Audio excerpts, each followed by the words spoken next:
Mga kapuso, pag-ulan-ulan, pila ka adlaw na nga na-eksperyensya sa Iloilo. Pila ka mga mangunguma nagakabalaka sa epekto sang ulan sa ilang mga tanom nga alternatibo para sa tig-ilinit.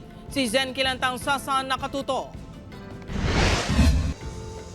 Sunod-sunod nga ulan ang naeksperyensyahan halin sang tinalikdan nga mga inadlaw. Sa norte ganing nga bahin sang Iloilo, bangod sa pag-ulan, nagsuspender sang in-person classes ang Banwa sang Sara, Lemery kag San Dionisio. Sa piyak sini, wala pa man sang ginreport nga mga insidente kaangot sang malaing nga panahon. Diri sa Pavia, Iloilo, madamo nang nakatanom sang sandiya bilang alternatibo nga produkto sa tig-ilinit. Apang nagakabalaka ang pila ka mga mangunguma sa posible epekto sang ulan sa ilang mga pananom.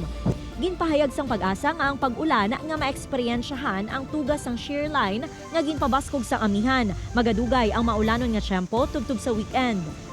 Form ang shear line or ang convergence sang hot air and cold air. So ang diri siya nagpresto sa may Bisaya, sa may siyang reason nga nga nagainulan kita sa buong and Nahibaluan nga ang bulan sang Marso kuntani mabuhina na ang pag-ulan bangod tig-ilinit naman. Baliskad naman subong ang nagakatabo sa diin yara sa above average rainfall condition ang Marso.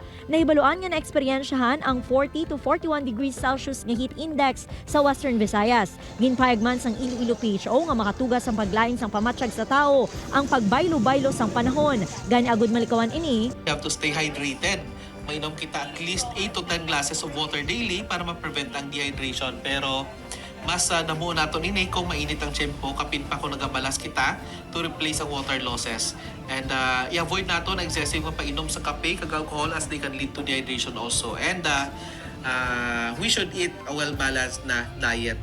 Upod kay Marvin Lauderes, Zen Kilantang Sasa, One Western Visayas.